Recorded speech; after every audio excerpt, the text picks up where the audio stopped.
Hello guys! Welcome! Collective reading tayo ngayon. So, tingnan natin kung kanino yung mapipick up nating energy. Pwedeng sa'yo, pwede rin sa tao mo. So, be open-minded po. Hindi po halos lahat makaresonate. Kaya, piliin niyo yung part nyo, okay? Kasi ikaw yung nakakaalam dito kung energy mo yung mapipick up natin. Thank you nga po pala sa mga nagsusubscribe at sa mga bumabalik. Maraming pong salamat. Yan, start na tayo. Give me the message for collective. Kanina naman ang energy na masasagap natin ngayon, okay?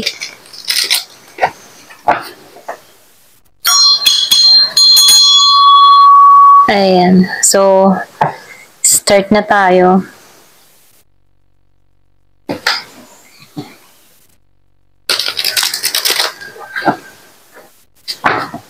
Give me the message. Kanino yung energy na masasagap natin?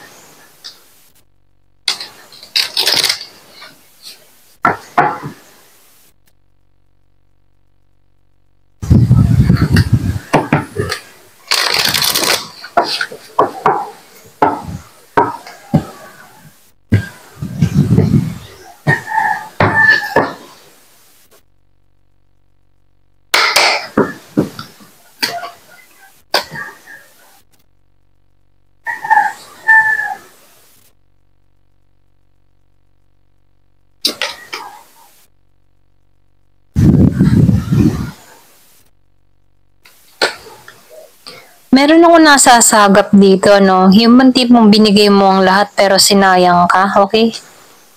Kung kanino mang energy to. Malakas yung Pisces. So, meron din ako nakikita ditong Virgo, Capricorn, Taurus. Meron ditong Aries, Leo, Sagittarius. Ganyan.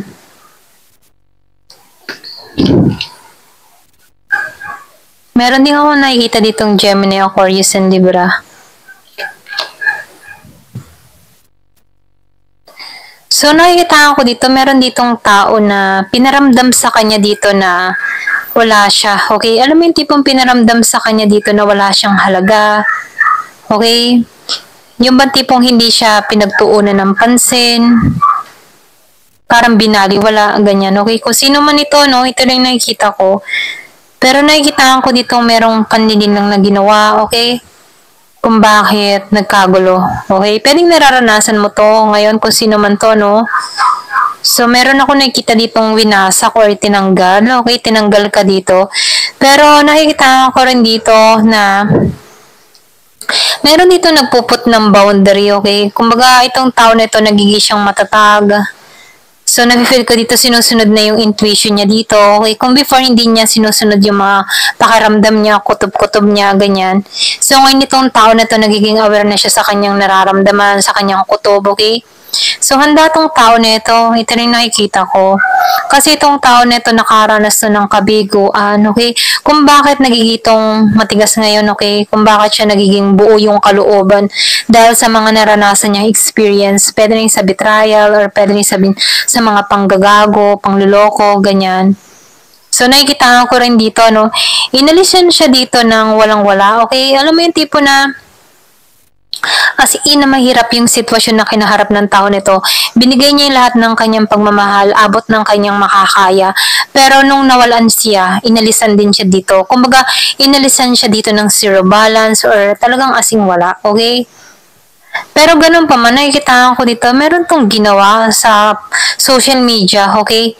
Kung bakit may pag-unlad na nangyayari dito sa tao na to, okay? Kumbaga, ito yung ginawa niyang hakbang, okay, para makabangon. Meron ako nakikita ditong Year of the Dragon. So, meron ako nakikita ditong meron ditong nakikilala or pwede rin sabihin public figure or pwede rin sabihin na meron tong ginagawa sa social media, kilala, or pwede rin ang trabaho nito ay sa mga publiko, okay? Yung host or pwede rin sa government, teacher, yung bang tipong kilala, okay? Kumbaga, once na may nagtanong, nandyan po ba si saan po kaya ang bahay ng ganyan? May tuturo, okay? May tuturo yung bahay. For example, kumbaga kilala siya dito sa bayan nila, ganyan, okay? Or nakikilala, pwede rin sa trabaho niya, ganon, okay? So, nakikita ko dito na naramdaman ng tao nito yung down, okay, before, ano, pero ganun pa man, naiahon niya yung sarili niya, okay? Meron itong mga ginawa sa social media na umaani or pwede sabihin na nagiging maayos o matagumpay, okay? Na before ano, nakikita ko dito, hindi siya naging balanse sa sitwasyon.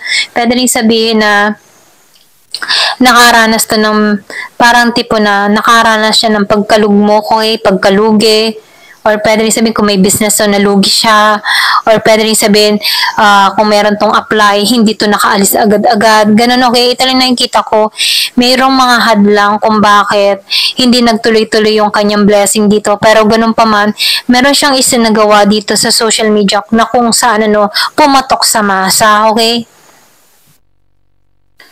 So, nakikita ko rin dito, no, kumbaga nakikita ko dito, maraming problema siyang kinaharap dito na kung saan, ano, hindi niya alam kung paano lusutan to, okay? Pwedeng nangyari na to in the past, pwedeng nangyari to last year, okay? Kumbaga naranasan niya dito yung hindi balanse, ang daming problema, kinapos, ganyan, short sa budget, pero nakikita ko dito nakabangon tong tao na to, okay? May pagbangon siyang ginawa. Diba? Yung sinabi ko kanina, may pagbangon siyang ginawa dito, okay?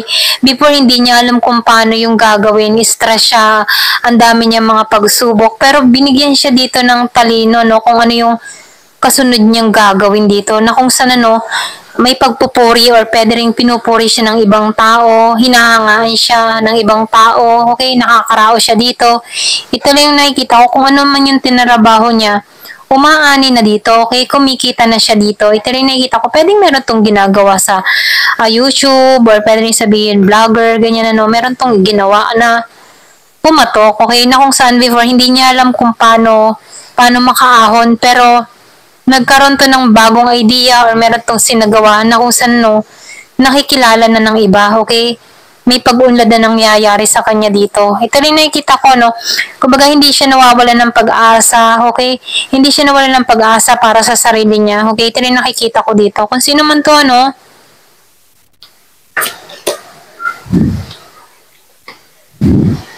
So, nakikita ko rin dito, nakaranas din to ng panghuhusga ng ibang tao, okay?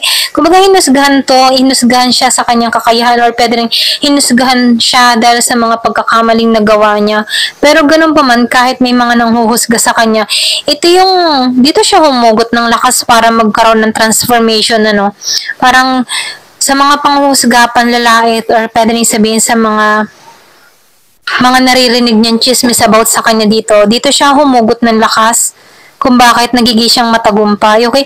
Imbes na pansinin niya yung mga panghusga, or pwede rin sabihin, imbes na pansinin niya yung mga panlalait o panghihina sa kanya, naging siyang matatag dito, okay? Ito rin nakikita ko, no? So, nakaranas din tong tao nito na as in na wala pati savings niya, okay? Kumbaga nasa-id siya. Ito rin nakikita ko, pero ganun pa man, no? Patuloy pa rin yung buhay na ginawa ng tao na to. Kung bakit nakakarao siya, okay? Kasi itong tao na ito, hindi siya nawawala ng pag-asa. Ito rin nakikita ko, no?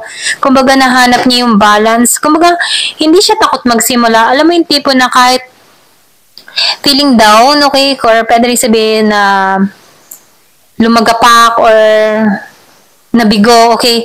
Itong tao na to hindi to sumusuko kahit may mga kabiguan siyang nararanasan or nararamdaman. Patuloy pa rin ang buhay, okay? Handa siyang gumawa ng isang hakbang na kaya pa niyang umunlad muli. Ganun, okay?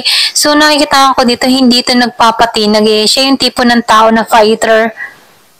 Kumbaga, nakikita ko dito yung fighting spirit ng tao nito. Hindi to nawawala ng pag-asa. Kahit lumagapak siya or mabigo man sa kanyang mga sitwasyon na kinakaharapan, no, patuloy pa rin tong tao nito kasi itong tao nito malakas ang loob at hindi nawawala ng pag-asa, okay?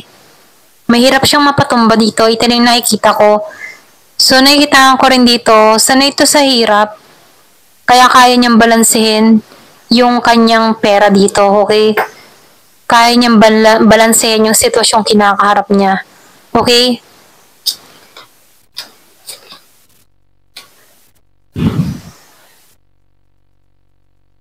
So, naging malinaw para dito sa tao nito na kung saan before hindi niya maintindihan kung ano ba talaga. Pero ganun pa man, nakikitaan ko dito na nawalan din siya ng pag-asa dito. Okay, before hindi niya alam kung paano magsisimula muli. Para siyang pinanghinaan dito. Pero ganun pa man pwedeng meron ditong nagpayo or nag-advise sa tao nito kung bakit nabibigyan siya ng kalinawan sa kanyang sitwasyon. Okay? Kumbaga nakikitaan ko dito na nagiging siyang matalino sa mga bawat pagpapasyang ginagawa niya dito. Ayan, ito lang yung nakikita ko, kung sino man to. Kumbaga mahirap yung kanyang mga pinagdaanan dito, pero ganun pa man. Tuloy pa rin ang buhay, ganun, okay? Ayan, so tingnan natin sa isang card. So tingnan pa natin dito sa card na to kung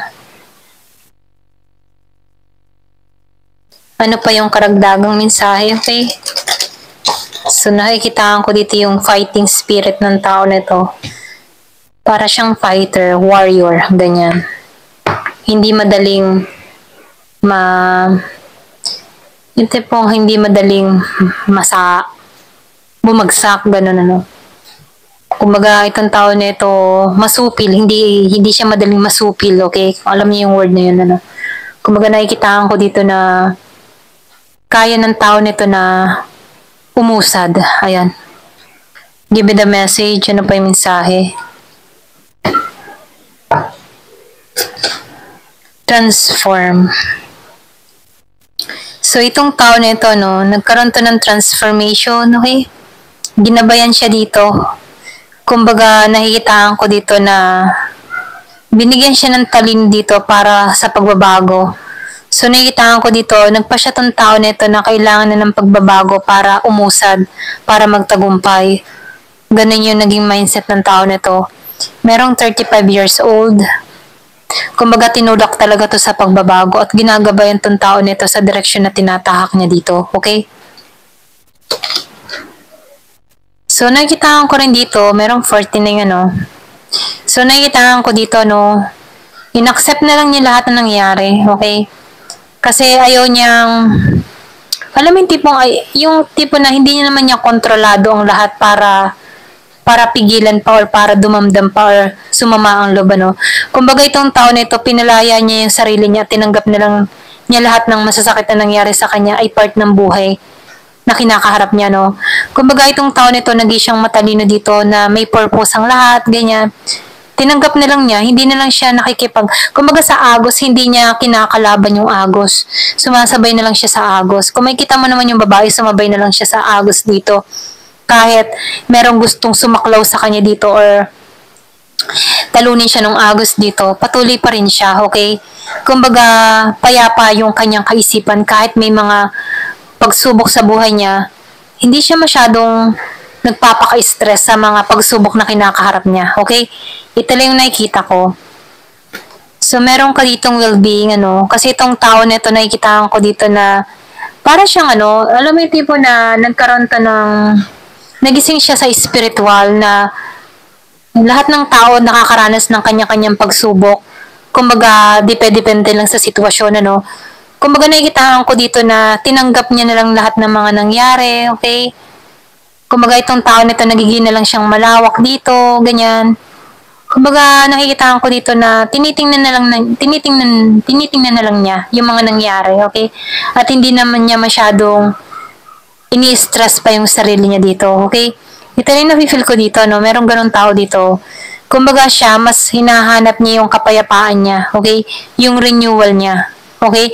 Kumbaga itong tao nito na yung bang tipo, yung natitira niyang sandali dito sa buhay, yung natitira niyang buhay dito sa mundong ito, mas hinahanapan niya ng kapayapaan, okay? Ito rin nakita ko, nagiging malawak yung kanyang kaisipan, okay? Kasi itong tao nito, aware na siya okay? Aware na siya sa mga nangyayari, okay? So, nakikita ko dito na hindi siya nawawala ng pag-asa. So, nafe-feel ko dito na kahit may mga maraming pagsubok na naranasan tong tao nito, tanggap niya, okay? Tanggap niya na ito yung tadhana niya. Ganun Ito lang nakikita ko, tanggap niya na lahat nakakaranas ng mga pagsubok. may kanya-kanya lang. Pero nakikitaan ko dito na itong tao na ito, hindi nawawala ng pag-asa eh. Hinahanap pa rin niya yung kagandahan, okay? So, meron ditong pag-asa, okay? So, merong temporary lang na sitwasyon na nangyari dito sa tao na ito at nakalampas siya dito sa mga pagsubok na kinaharap niya. Ito rin nakikita ko sa larawan, ano? So, nakikita ko dito, parang natutunan niyang huminga na lang, okay? Hindi siya